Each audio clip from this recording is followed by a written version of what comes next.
Kita lanjut saja ke sesi selanjutnya, yaitu sesi paparan. Pada sesi inti kali ini kita akan diberikan pemaparan oleh Bapak Rahman Rifai, SSI MSI, MSc, selaku Kepala Pusat Pengelolaan dan Penyebarluasan Informasi Geospasial. Baik, sebelumnya mohon izin saya dapat membacakan kurikulum vitae atau profil dari beliau. Baik, beliau lahir pada tanggal 21 Juli 1968 di Banyuwangi dengan golongan 4C. Sekarang posisi beliau di jabatan Kepala Pusat Pengelolaan dan Penyebarluasan Informasi Geospasial pada instansi Badan Informasi Geospasial. Untuk pendidikan strata 1 beliau di jurusan Kartografi dan Penginderaan Jauh, Fakultas Geografi UGM. Strata 2 beliau double degree di jurusan Advanced Earth Science ITC Universitas of U20. Kemudian Magister Geoinformasi untuk Penataan Ruang dan Manajemen Risiko UGM. Untuk pengalaman kerja, beliau pada tahun 2014 sampai 2016 menjabati Kepala Bidang Teknologi Informasi dan Komunikasi Geospasial. Kemudian pada tahun 2016 sampai 2020, beliau menjabati Kepala Bidang Penyebarluasan Informasi Geospasial. Kemudian 2020 sampai sekarang beliau telah menjabati Kepala Pusat Pengelolaan dan Penyebarluasan Informasi Geospasial. Baik, kepada Bapak saya persilahkan waktu dan jaringan. Terima kasih Pak Guntur sebagai moderator. Terdengar jelas ya suara saya? Assalamualaikum warahmatullahi wabarakatuh. Selamat pagi, salam sejahtera buat kita semua.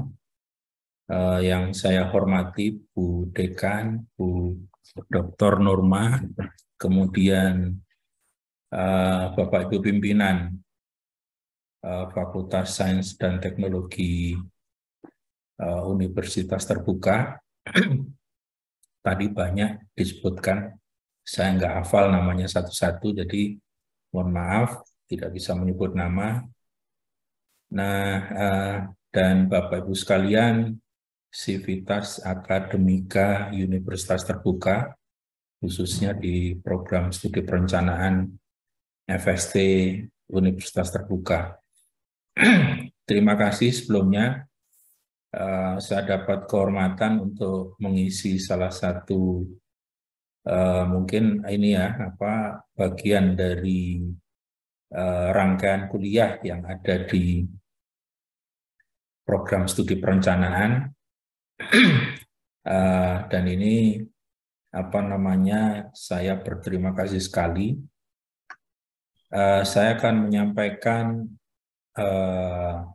terutama ini apa yang sudah kami laksanakan di Pusat Pengelolaan dan Penyebarluasan Informasi Geospasial,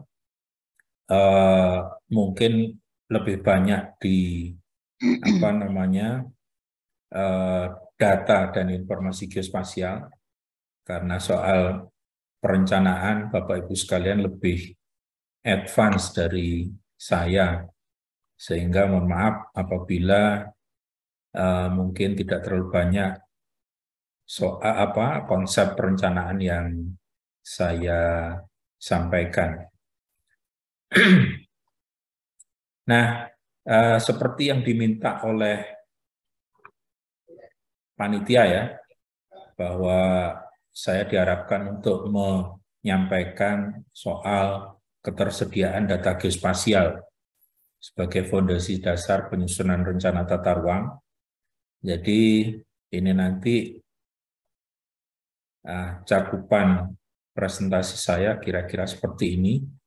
Memang tidak langsung atau tidak semata-mata menyampaikan soal ketersediaan data spasial saja, tetapi mungkin sedikit akan membahas apa itu data dan IG, kami menyebutnya, kemudian kebijakan nasional di belakang kami membangun data dan IG, kemudian juga perkembangan yang ada dalam instansi kami, Badan Informasi Geospasial, nanti kami akan sampaikan. Kemudian DG dan IG, perannya dalam penataan ruang, dan terakhir nanti pemanfaatan DG dan IG terutama saat ini.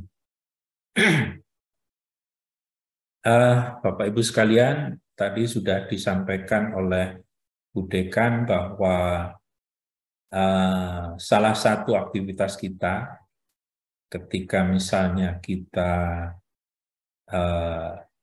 mengunjungi saudara misalnya, kalau kita tidak memiliki atau tidak mau menggunakan kendaraan pribadi, kita pasti yang paling gampang sekarang ini karena cukup murah adalah kita menggunakan online transportation ya, yang tersedia, baik itu Grab maupun Gojek, atau kalau kita memesan makanan, itu juga sama, di sana melibatkan informasi geospasial. Nah ini kami merasakan suatu lompatan yang cukup besar. Dari sekian lama, saya di BIG itu mungkin hampir 25 tahun, dan baru akhir-akhir ini 5 tahunan ke belakang itu begitu tingginya perhatian masyarakat, perhatian kita semua terhadap apa itu lokasi spasial. Dulu kita menyebutnya peta. Dan kita juga dimudahkan kalau misalnya kita bepergian ke dalam suatu lingkungan yang baru, entah itu mencari kerabat, saudara, atau teman, kita nggak lagi bertanya kepada mungkin satpam atau orang yang lewat terkait di mana sih alamat ini. Kita sudah dimudahkan oleh teknologi, kemudian oleh aplikasi yang ada, sehingga kita cukup melihat aplikasi dan sampai di tempatnya dengan cukup akurat. Nah, Bapak Ibu sekalian, sebenarnya kalau kita melihat nature atau karakteristik geospasial, informasi geospasial itu sebenarnya hampir dalam semua aktivitas kita sehari-hari, baik itu pribadi maupun pemerintah. Kalau kita sebagai pegawai pemerintah itu selalu melibatkan informasi geospasial. Jadi ada satu studi atau survei menyatakan bahwa 90% aktivitas pemerintahan itu memiliki aspek spasial. Nah ini sudah kita buktikan dalam kehidupan sehari-hari saat ini.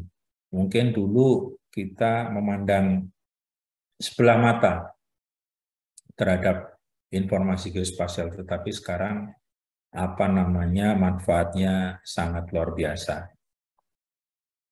Nah, Bapak Ibu sekalian, ini kira-kira gambaran atau mungkin list dari kebijakan atau aktivitas yang melibatkan informasi geospasial. Mulai dari pengelolaan lingkungan, smart city, apalagi penataan ruang ya, yang seperti kita ketahui Bapak Ibu semua yang sekarang sedang mendalami studi di sana. Sehingga Pak Presiden Joko Widodo itu pada pidato kenegaraan sempat menyinggung bahwa data adalah jenis kekayaan baru bangsa kita. Meskipun sebenarnya ini sekarang kekayaan di dunia ya.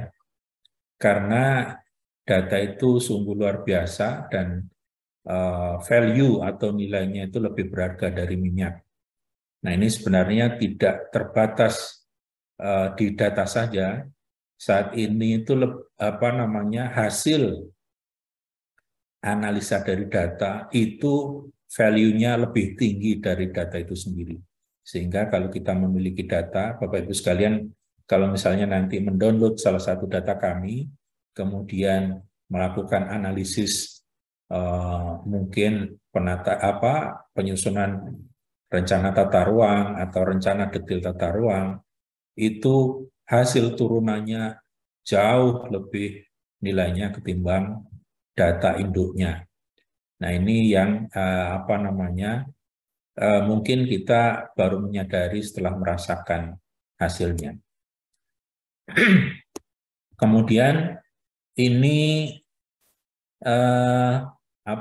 salah satu yang perlu kita ketahui juga, meskipun kita tahu bahwa data itu sangat berharga, tetapi ini ditunjang lagi oleh kebijakan keterbukaan informasi dalam kerangka open government yang sudah dilaksanakan oleh pemerintah kita. Nah, kalau dirunut, itu keterbukaan pemerintahan itu secara timeline bisa dilihat ke belakang di tahun 2008. Itu dimulai dengan Undang-Undang Keterbukaan Informasi Publik. Kemudian 2016 ada kebijakan satu peta. Nah, ini di antara 2008 dan 2016 ini sebenarnya ada Undang-Undang Nomor 4 tahun 2011 terkait informasi geospasial. Nah, kebijakan satu peta sendiri ini unik. Jadi secara sejarahnya atau historinya itu pada saat pemerintahan Pak SBY, Susilo Bambang Yudhoyono, itu ada satu rapat bersama dengan menteri-menterinya, itu ketika membahas satu isu terkait hutan, dan kemudian tiap instansi pemerintah menayangkan petanya, itu berbeda-beda. Sehingga kemudian timbul pertanyaan mana peta yang memang benar informasinya dan juga benar dalam positioningnya. Nah, ini kemudian muncullah kebijakan satu peta ini. Nanti akan saya jelaskan di dalam slide selanjutnya terkait kebijakan satu peta itu seperti apa dan apa yang sudah kita capai sampai saat ini. Kemudian di 2017 ada keterbukaan anggaran, ada keterbukaan melalui forum konsultasi publik, dan terakhir yang belum lama ini adalah Satu Data Indonesia. Ini juga akan saya sampaikan di slide selanjutnya, apa itu Satu Data Indonesia dan tujuannya seperti apa. Kemudian Bapak Ibu sekalian, mungkin sedikit kita akan melihat istilahnya konstelasi atau posisi kita relatif terhadap negara-negara di dunia dalam kerangka geospasial. Jadi di UN salah satu dia kan punya cabang-cabang gitu ya. Itu ada yang memang mengurusi atau mengelola terkait data spasial dan data statistik. Itu dalam satu namanya Statistical Office di UN ya. Ini kemudian salah hasil surveinya yang diterbitkan di setiap tahun itu ada, terakhir tahun 2022, dan saya mencuplik juga di tahun 2019, negara kita Indonesia itu pada saat tahun 2019 peringkatnya di 38. Jadi dari sekian banyak negara di dunia itu kita memiliki peringkat 38. Ini apa namanya terkait Geospatial Readiness Index. Jadi ini yang apa namanya dinilai itu ada 4 di pilar itu bisa dibaca. Ada integrated policy, jadi kebijakan yang terintegrasi, kemudian industry leadership, kemudian partnership dan collaborators dalam kerangka geospasial, dan kemudian yang dinilai selanjutnya adalah application, analitik, dan modeling dalam soal geospasial. Kita posisinya di 38. Terakhir di tahun 2022 posisi kita di 33. Meskipun sebenarnya kita itu negara pertama yang meratifikasi peraturan perundangan terkait geospasial. Memang cukup mengejutkan, cukup ironi bahwa kita nggak terlalu tinggi posisinya, meskipun juga tidak terlalu rendah, jadi mungkin di tengah-tengah. Padahal kita sebenarnya sudah memiliki undang-undang terkait geospasial. Artinya apa? Artinya kemungkinan kita waktu zaman-zaman yang lalu kita belum banyak mengimplementasikan soal ini. Nah, di dalam negeri sendiri kita pernah mengukur Readiness Index Kabupaten Kota di tahun 2018. Ini kerjasama BIG dengan Universitas Gadjah Mada. Hasilnya seperti ini. Jadi yang teratas itu DKI Jakarta, kemudian Yogyakarta. DKI mungkin karena apa namanya anggarannya mungkin sangat besar dan memang kebutuhan terhadap bagaimana membangun dengan baik itu menjadi satu daerah yang paling tinggi penilaiannya. Nah, ini Bapak Ibu sekalian, kita bisa melihat bahwa semakin tinggi kita sadar terhadap apa itu manfaat geospasial, itu sebenarnya semakin tinggi pula atau maju pula itu suatu negara. Jadi contohnya kalau Singapura itu di kawasan nomor 2, di dunia nomor 8, itu posisinya seperti itu. Di kita, di regional itu malah Cina yang paling tinggi. Dan kita tahu dua negara ini cukup maju ya dalam bidang perekonomian.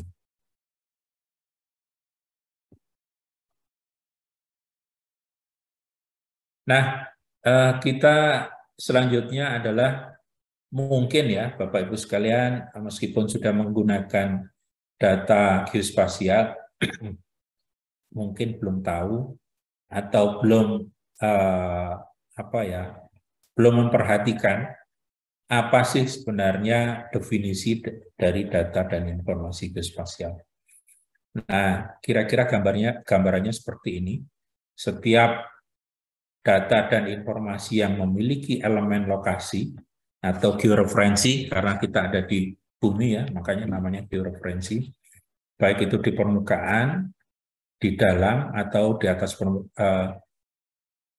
dan di atas permukaan, itu kita sebut data dan informasi geospasial.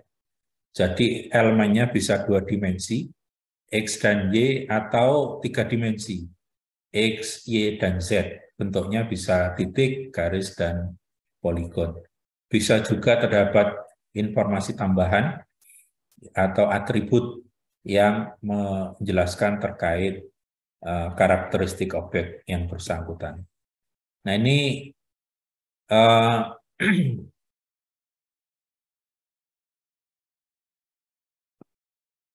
kita mengenal data dan informasi geospasial. Mungkin kita kemudian bertanya, apa perbedaan data dan informasi geospasial? Nah, kalau kita lihat ada apa namanya piramida keterkaitan antara data, informasi, pengetahuan, dan kebijaksanaan, maka data itu posisinya paling bawah. Data ini ketika kita memiliki foto udara atau citra atau pengukuran, itu disebut data. Karena apa? Melihat karakteristik objek langsung. Nah, kemudian data ini diolah. Inilah yang kemudian menjadi informasi. Selanjutnya digunakan oleh pengambilan keputusan menjadi pengetahuan dan kebijaksanaan. Ini di sebelah kanan itu contoh-contoh dari data, informasi, pengetahuan, dan selanjutnya terkait geospasial. Kemudian ini saya sedikit mengenalkan BIG, Badan Informasi Geospasial. Jadi karena terkait informasi geospasial, itu kita mengenal ada informasi geospasial dasar, kemudian informasi geospasial tematik, dan ada infrastruktur informasi geospasial. Ini adalah penunjang dua informasi sebelumnya. Ini menjadi tupoksi yang ada di BIG dan menjadi eselon 1 di kami.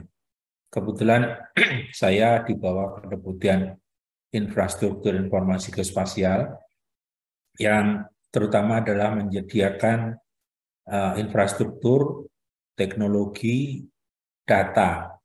Kalau pengolahan datanya sendiri ada di Kedeputian IGD dan IGT.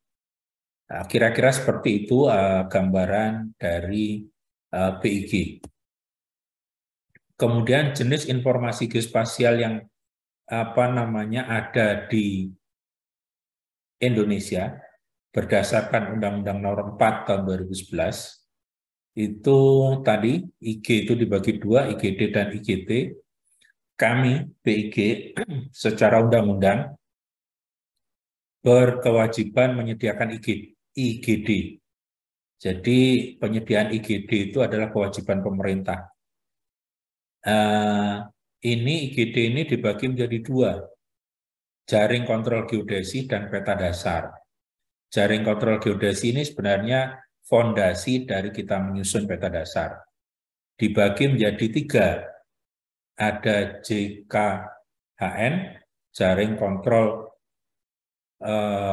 horizontal nasional, ada JKVN, jaring kontrol vertikal nasional, dan ada jaring kontrol gaya berat nasional. Ini kemudian akan menjadi kerangka referensi geospasial dan menjadi sistem referensi geospasial nasional. Ini semua kalau Bapak Ibu sekalian memerlukan informasinya, bisa kami sudah menyediakan tempatnya, website-nya. Nanti akan saya coba memberikan gambaran di slide nanti selanjutnya ya. Kita cukup banyak slide-nya Bapak Ibu sekalian. Mohon maaf 50 sekian karena saya ingin memberikan maksimal apa yang ada di terkait geospasial ke Bapak Ibu sekalian. Mohon maaf nanti mungkin kalau terlalu panjang penjelasannya, tetapi dibuat santai saja. Silakan mungkin disambi makan kacang atau mungkin sarapan, bagi yang belum sarapan, monggo dipersilakan. Nah, peta dasar sendiri Bapak Ibu sekalian, itu cirinya ada 8 layer. Ada garis pantai, hipsografi, dan sampai penutup lahan. Nah, ini dalam penyajiannya dibagi 3 peta dasar dan 1 citra tegak resolusi tinggi. Meskipun di turunan Undang-Undang IG yang baru, yaitu PP 45 tahun 2021, ketiga peta ini disatukan. Jadi kalau dulu ada penyajiannya terpisah, sekarang itu hanya menjadi satu, yaitu peta rupa bumi Indonesia. Yang ini memiliki skala dari yang paling besar itu 1/1.000.000 sampai yang paling kecil 1/1000. Ini juga akan nanti saya jelaskan indeksnya di mana dan bagaimana memperolehnya. Kemudian IGT itu bukan tupoksi utama BIG. IGT ini sudah dibagi habis ke semua KL atau kita menyebut IG sektoral.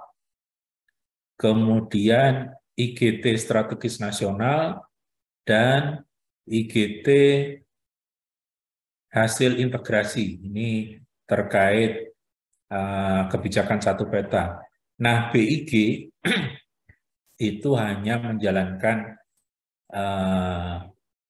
atau membuat peta tematik yang belum dibuat oleh KL dan ya terutama KL ya, kementerian dan lembaga, dan yang menjadi tugas dari pemerintah dalam hal ini Presiden.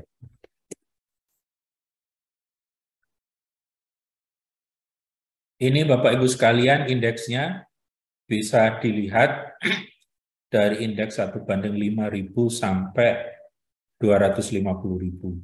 Yang paling sedikit itu 1/5.000, padahal sekarang kita lebih membutuhkan peta 1/5.000 ketimbang skala yang lain. Sebagai hitungan kita, peta 1/5.000 itu baru mencakup 3% dari daratan Indonesia. Kalau dibandingkan semuanya, termasuk lautan dihitung, baru 1, sekian. Jadi cukup kecil karena apa? Luar biasa luasnya negara kita. Itu kalau di jembreng ya, bahasa Jawanya, di peta dunia, itu hampir menutupi dari London sampai Baghdad, katanya seperti itu. Dan memang benar. Coba kalau Bapak Ibu sekalian nyoba-nyobalah kita gelar peta kita. Itu hampir menutupi mungkin 1/4 mungkin ya peta dunia dari London sampai Baghdad. Kalau kita terbang dari Banda Aceh ke Jayapura itu 8 jam. Kalau kita arahkan ke atas kita sudah sampai kalau ke Jepang kan mungkin nggak sampai 8 jam ya. Jadi perjalanan kita dari ujung ke ujung itu ya sepertiga hari ya sampai misalnya sampai Papua. Nah, ini rencana BIG dalam penyediaan atau pemenuhan peta dasar yang masih sedikit tadi. Kita sebut percepatan penyediaan peta dasar skala besar. Ini apa namanya? Rencananya sudah disusun oleh Kedeputian IGD, Informasi Geospasial Dasar. Kalau secara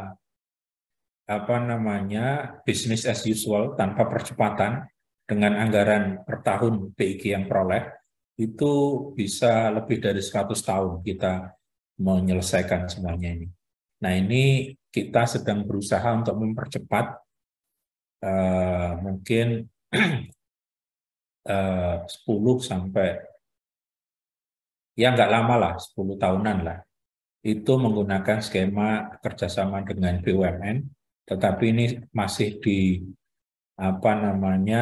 diusahakan oleh tim dari Kedeputian IGD, dan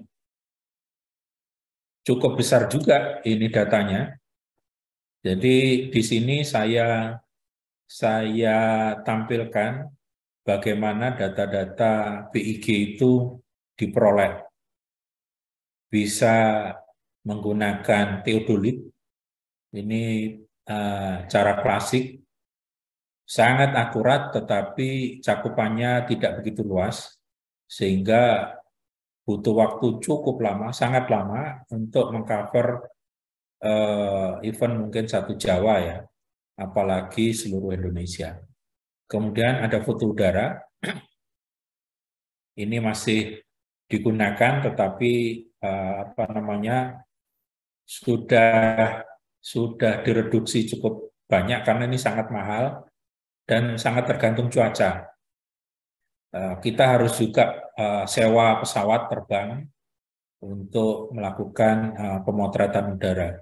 Kalau misalnya ada awan, ya sudah, kita harus mengulangi hari berikutnya. Atau mungkin bisa seminggu menunggu cuaca cerah. Dan ini juga butuh surat-surat atau perizinan yang cukup panjang juga. Kita ada opsi lain yaitu citra satelit. Baik itu yang optis itu artinya menggunakan matahari sebagai sumber cahayanya, atau menggunakan radar. Radar itu citra aktif. Atau menggunakan radar interferometri seperti yang digambarkan menggunakan pesawat terbang. Radar interferometri ini adalah akhirnya kita bisa memperoleh citra radarnya sendiri dan hasil ketinggian. Kemudian kita bisa mengukur kedalaman laut juga, dan yang terakhir kita menggunakan drone. Ini menjadi data yang sangat besar yang kita sebut big data, bukan big data tapi big data.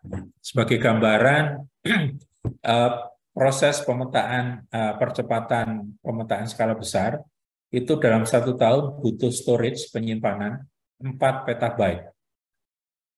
Kalau kita flash disk kita itu kan 32 gigabyte.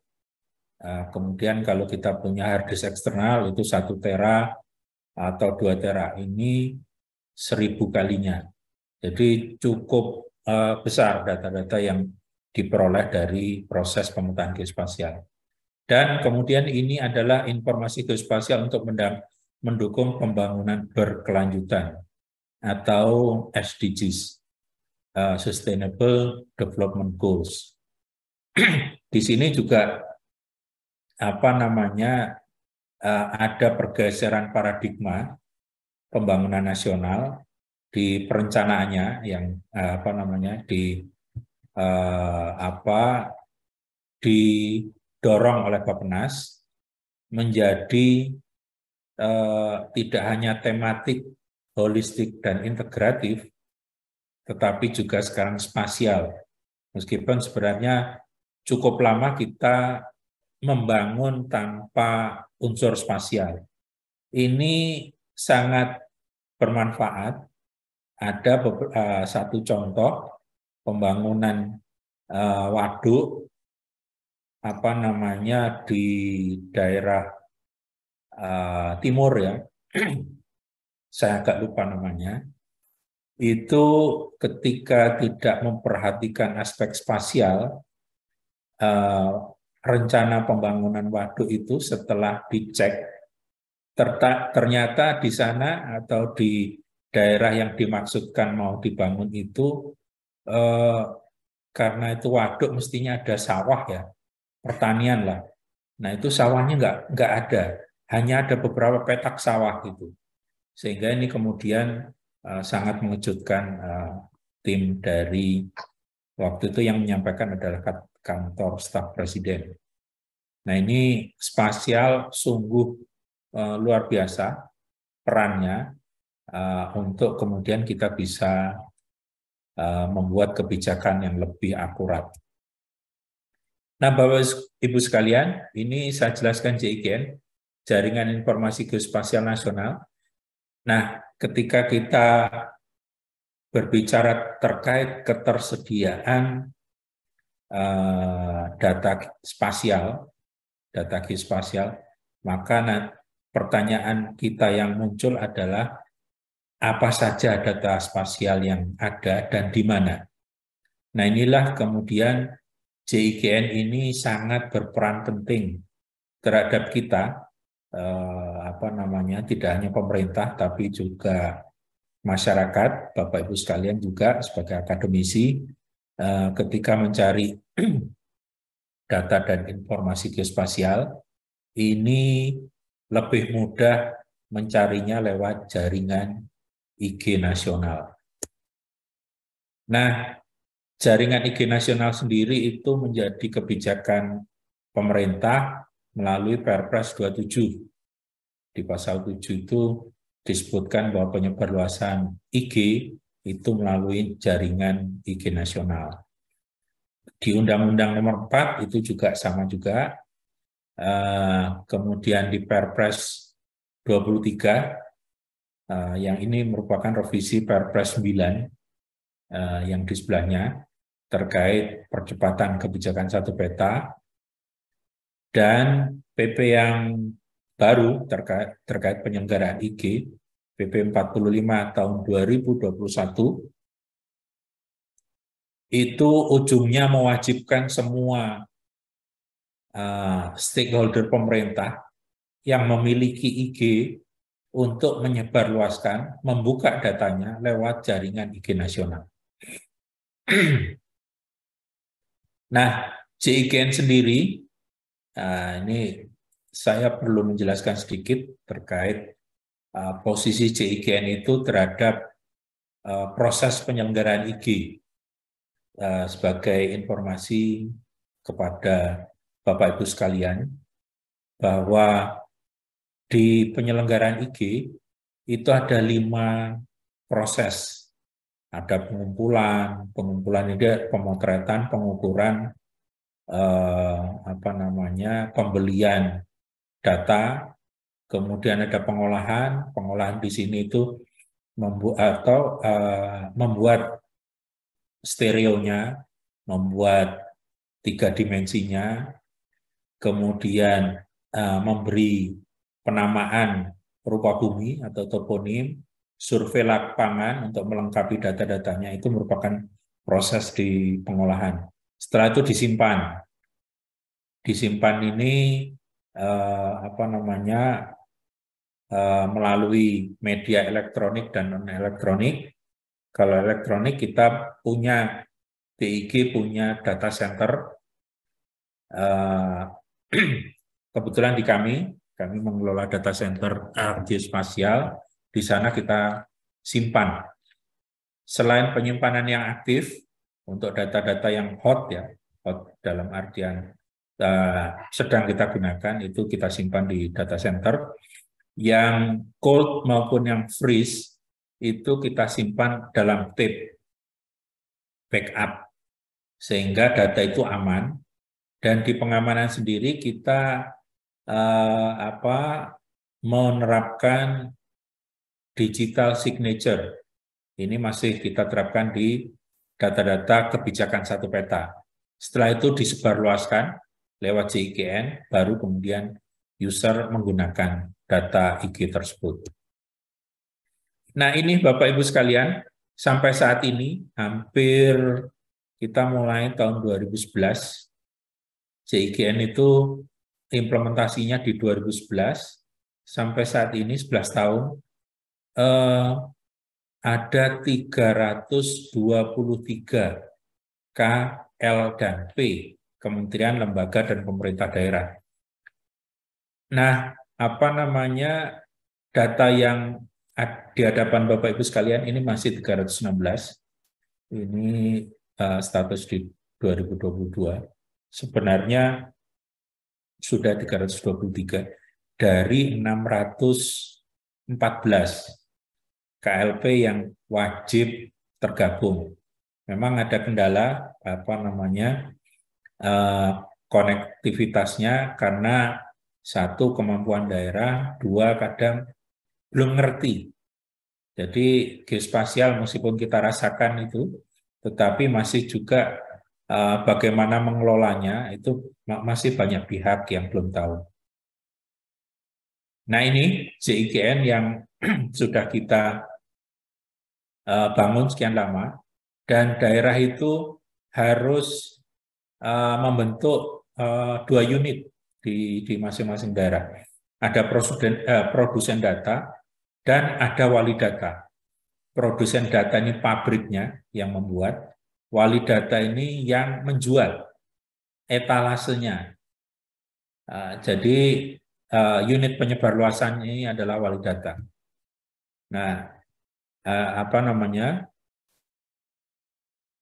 Wali data dari kementerian lembaga, mungkin ada bertanya, di mana sih wali datanya? Iya, kira-kira seperti ini. Ini satu contoh ya. Mestinya contohnya 320-an, tapi ya baru kita tampilkan 24. Di paling bawah itu PIG, wali datanya adalah PPIG, Pusat Pengelolaan dan Informasi dan Penyebarluasan IG.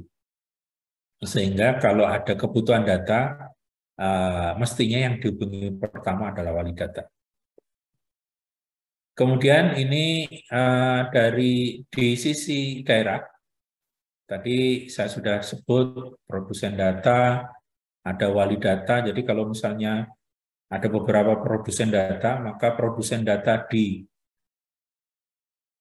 kementerian, lembaga maupun pemerintah daerah itu mestinya menyampaikan data yang sudah final ke wali data sebagai unit pengelolaan dan penyebarluasan. Dan kemudian ini disebarluaskan lewat geoportal. Jadi ada perbedaan antara portal, kalau portal itu kita www dan sekian itu adalah portal, tapi kalau geoportal itu adalah portal yang khusus terkait geospasial. Baru kemudian disebarluaskan lewat JIKN. Jadi terbayang ya, JIKN itu akan berisi puluhan ribu data, bahkan mungkin kalau nanti sudah komplit, semua daerah sudah menyebarluaskan datanya lewat JIKN itu ratusan ribu, bahkan mungkin bisa menembus sampai jutaan ya data yang bisa kita cari, kita download, kita lihat, kita analisa. Luar biasa. Jadi gambarannya seperti itu, Bapak Ibu sekalian. Nah, sekarang ini sebenarnya inti dari topik kita pagi ini terkait ketersediaan data dan informasi geospasial. Saya akan menjelaskan yang pertama adalah ketersediaan datanya BIG. Karena nanti akan dijelaskan juga ketersediaan data spasial se-Indonesia. Jadi kalau ketersediaan data BIG, kita punya geoportal. Alamatnya di geoportal.big.go.id. Isinya adalah data Demnas. Demnas ini adalah Digital Elevation Model nasional dari seluruh Indonesia. Jadi kalau Bapak Ibu sekalian akan butuh pemodelan 3 dimensi, perlu data ini. Itu ada di geoportal BIG. Selain data Demnas, kita juga punya data Batnas. Batnas itu adalah batimetri nasional. Bisa juga diakses dari sini. Kemudian kita punya juga peta cetak. Peta cetak ini adalah petanya BIG yang zaman dulu. Jadi yang paling update Jawa itu mungkin tahun 2000 ya. Tetap kita sebarkan lewat ini. Bahkan ini animonya cukup besar. Karena apa? Ini data peta cetak ini dijual juga di online shop. Di tahun 2 tahun yang lalu atau 3 tahun yang lalu ya, itu kita banyak menjumpai di sana. Sehingga kemudian kami di BIG bersegera untuk meletakkan data ini di geoportal dan kita surati baik itu Tokopedia maupun Bukalapak dan lain sebagainya untuk menghentikan itu. Karena apa? Ini gratis, tidak perlu bayar. Selain itu kita punya juga servis citra dan peta dasar. Ini akan saya jelaskan di slide selanjutnya. Kemudian kalau Bapak Ibu sekalian ingin melihat ya indeks dari ketersediaan data, itu bisa mengakses alamat di bawah tanahair.indonesia.go.id. Ini adalah geoportal nasional. Makanya alamatnya menggunakan indonesia.go.id.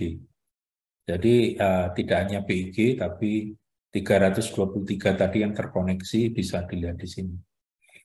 Dan ini namanya kita buat mudah, jadi awalannya adalah tanah air. Nah, Bapak Ibu sekalian, mohon maaf.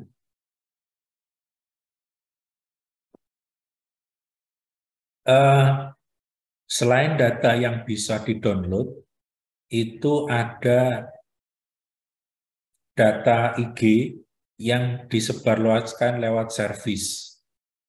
Servis ini keuntungannya adalah data itu selalu update. Karena apa? Sekali kita update, data yang ada di web juga update. Beda dengan download. Kalau download ada 1000 yang mendownload, maka saat itu juga ada 1000 peta tema yang sama tetapi berbeda. Ada 1000. Karena apa? Sudah dilakukan modifikasi, editing, dan lain sebagainya. Servis ini juga punya keunggulan lebih cepat karena tidak perlu meload data aslinya, hanya servisnya saja. Dan servis ini tidak hanya bisa dilihat, tapi juga bisa diolah. Cuma memang tergantung kita mau mempublishnya apakah lewat WFS, Web Feature Service yang bisa diolah, atau pakai WMS, Web Map Service, sehingga hanya bisa ditampilkan saja. Jadi di dalam alamat service di atas, Bapak Ibu sekalian bisa nemu list service-nya, bisa nemu service untuk batas administratif, ini sampai kelurahan, skalanya 10.000. Atau bisa nemu atlas pertambangan, dan lain sebagainya. Nah, ini yang saya sampaikan di awal, bahwa lewat geoportal nasional tadi, kita juga bisa melihat ketersediaan data IG masing-masing simbol jaringan. Artinya apa? Kita bisa melihat datanya PUPR, KKP, maupun SDM. Yang sebenarnya ini datanya ada di mereka, tetapi yang kita ambil hanya metadatanya saja, dan kemudian viewernya saja. Nah, dari 323 ini sudah kita dapat harvest hampir 20.000 IG yang ada. Artinya Bapak Ibu sekalian bisa paling tidak menemukan data itu ada di mana dan bisa memanfaatkan. Kalau perlu data fisiknya, ya tinggal menghubungi kementerian yang terkait. Dan ini sangat berbeda dengan model yang dulu ya. Kalau dulu kan kita nyari data ada tapi dicari tidak ada, kira-kira seperti itu. Sekarang tidak lagi. Nah, kita ke kebijakan satu peta. Cukup banyak yang chat ya. Slide bisa di-share, nanti bisa diminta ke Mas Guntur ya. Ini saya akan menyampaikan kebijakan satu peta.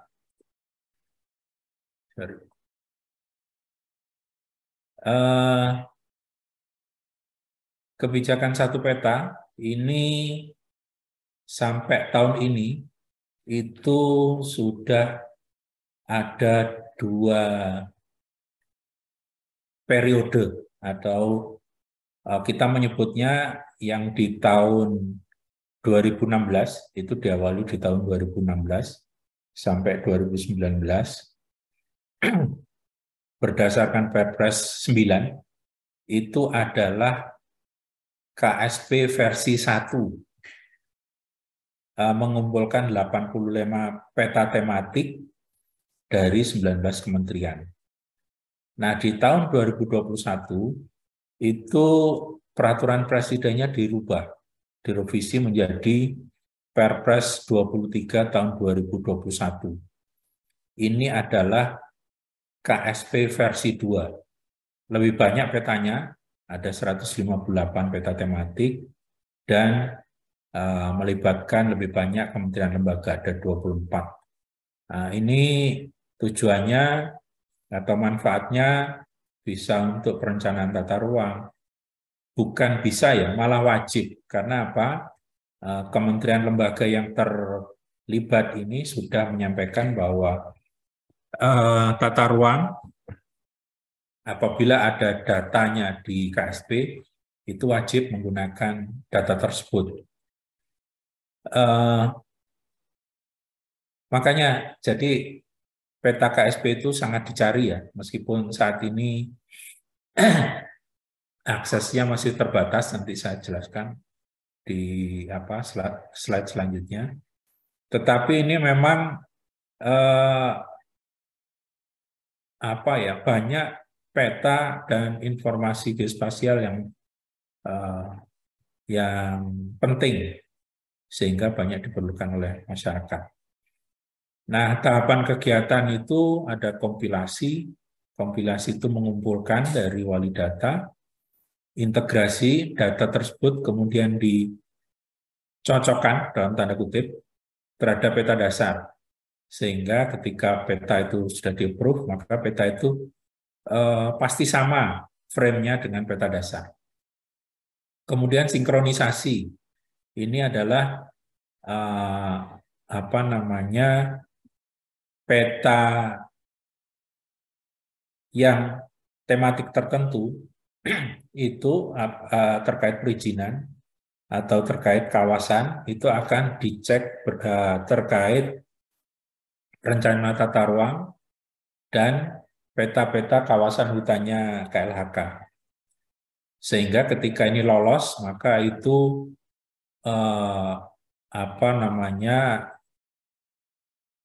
perizinannya tidak ada yang tumpang tindih. Karena apa? KSP ini salah satu tujuannya adalah meminimalisir tumpang tindih yang banyak ditemui pada saat yang lalu. Dan kemudian kalau sudah selesai semua, ini akan dibagi pakaikan. Jadi di proses kompilasi integrasi itu biasanya sudah bisa dibagi pakaikan. Sedangkan sinkronisasi ini kemudian ada proses pemanggilan atau rekomendasi yang diberikan kepada pembuat peta untuk mungkin merunut ya, mana yang benar nih. Misalnya perizinan A dengan perizinan B yang tumpang tindih, maka akan dicek terhadap peraturan-peraturan yang mendasarinya. Kalau masih tetap bermasalah terus, maka akan dimintakan arahan ke presiden. Nah, KSP ini memiliki prinsip 4. Ada 1 referensi, 1 standar, 1 basis data, dan 1 geoportal. Ini Bapak Ibu sekalian, saya sudah sampaikan tadi tahapan pelaksanaan Perpres, ada kompilasi sampai berbagi data. Yang sebenarnya yang baru itu berbagi data. Jadi dulu hanya kompilasi sampai sinkronisasi di versi 1. Versi 2 itu ada tambahan berbagi data IG. Sehingga ini kemudian kita akan sedang melakukan revisi Kepres maupun turunannya untuk mengakomodir masyarakat yang ingin memanfaatkan. Nah, ini Bapak Ibu sekalian, aktor atau stakeholder yang berperan dalam kebijakan satu peta. Ada presiden, wakil presiden, menteri, sampai bupati wali kota. Dan ini dibagi seperti ini karena untuk mengakses geoportalnya itu butuh akun. Dan masing-masing aktor ini memiliki privilege berbeda. Contoh kalau presiden itu bisa melihat semuanya, bisa mendownload semuanya. Tetapi kalau bupati misalnya, itu hanya terbatas aksesnya pada daerahnya saja. Nah, sekarang sedang berproses revisi Kepres maupun peraturan BIG terkait user publik yang nantinya akan ditambahkan dalam stakeholder yang bisa mengakses geoportal KSP. Ini yang informasi yang sampai saat ini akun yang kita bagikan itu sudah mencapai 86%. Nanti kalau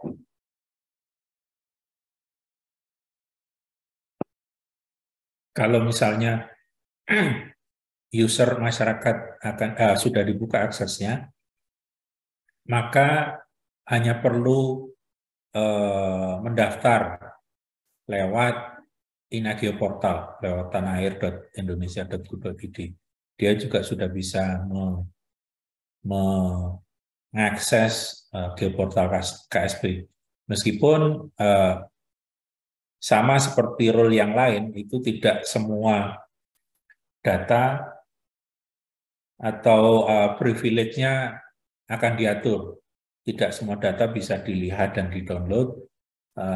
Itu aturan tersebut nanti akan disusun berdasarkan masukan dari wali data dan sekretariat kebijakan satu peta. Dalam hal ini, sekretariatnya itu ada di Kemenko Perekonomian.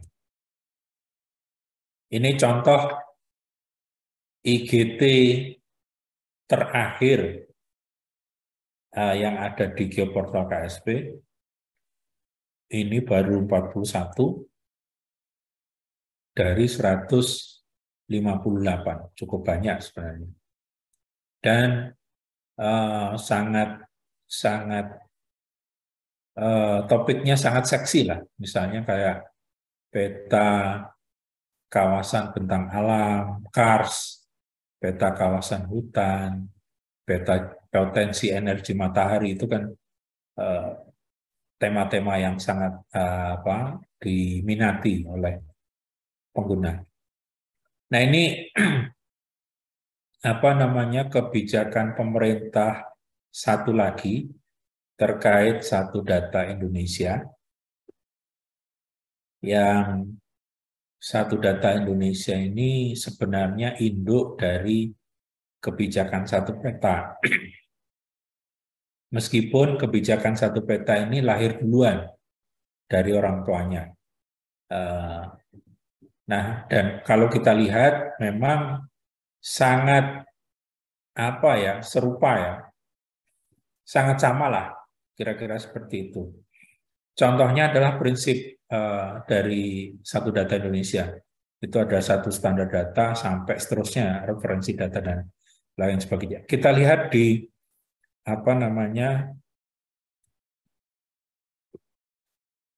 kita lihat kesamaannya dengan kebijakan satu peta dalam hal prinsip. Misalnya satu referensi itu juga ada di SDI menjadi referensi data. Satu standar itu ada satu standar data di SDI. Kemudian satu database itu ada satu metadata baku. Dan satu geoportal itu ada di prinsip interoperabilitas. Jadi ini sebenarnya hanya membedakan objeknya saja. Satu data itu objeknya seluruh data. Ada data geospasial, data keuangan, data kependudukan, data statistik, dan yang lain-lain. Sementara kalau satu peta itu hanya mengatur data yang geospasial saja.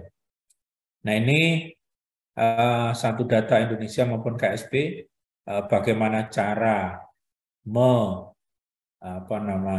mengelolanya, itu sudah keluar surat edaran Kepala BIG nomor 6. terkait pedoman standar data dan format baku metadata spasial. Ini Bapak Ibu sekalian, kembali bagaimana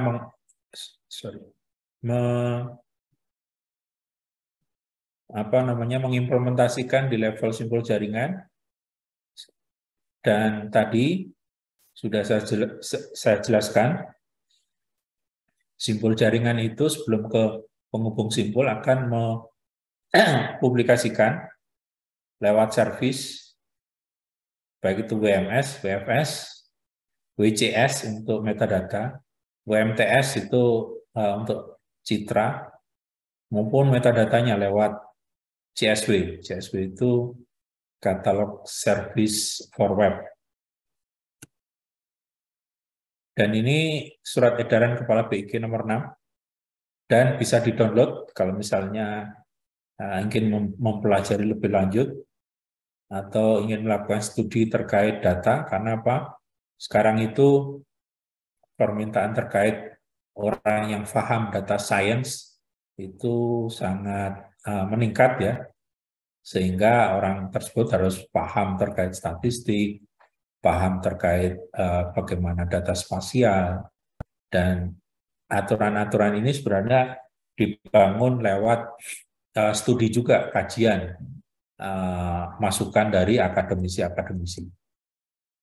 Kemudian ini saya kumpulkan tata kelola data spasial, baik itu dari sudut pandang Satu Data Indonesia, dari sudut pandang penyelenggaraan IG, maupun dari kebijakan Satu Peta. Kira-kira seperti ini. Dan tadi sudah banyak kesamaannya. Kemudian yang paling penting, Bapak Ibu sekalian, kita memiliki banyak data ya, data spasial dan non-spasial. Non-spasial itu hampir semua instansi pemerintah menerbitkan data, baik itu bentuk dalam gambar, grafik, tabular, dalam bentuk tabel, bisa data statistik atau data yang lain. Dan ini lewat kebijakan Satu Data Indonesia, data tersebut harus disusun berdasarkan prinsip-prinsip Satu Data Indonesia.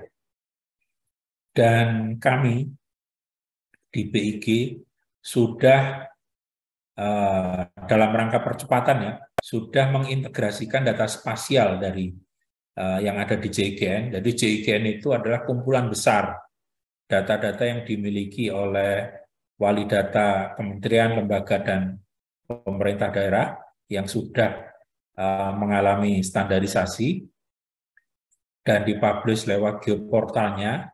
Kemudian kita harvest data tersebut ke JIGN, jadi ada 20 ribuan data, dan kalau kebijakan Satu Data itu akan melakukan hal yang sama lagi, mengambil data-data itu lagi, akan cukup waktu lama, yang sehingga kemanfaatannya oleh masyarakat juga akan lama ditunggu, sehingga kami lakukan percepatan dengan mengintegrasikan JIGN dengan portal Satu Data Indonesia lewat API, namanya Sikambing.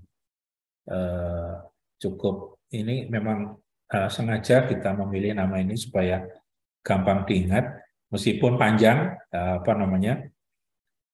singkatannya, Sistem Informasi Katalog Metadata Berbasis Informasi Geospasial. Dan saat ini kalau Bapak Ibu sekalian mencari lewat portal SDI akan ditemukan data-data tersebut. Kira-kira seperti ini. Nanti portal SDI itu menjadi sebutannya super apps. Super apps atau mall data seluruh Indonesia.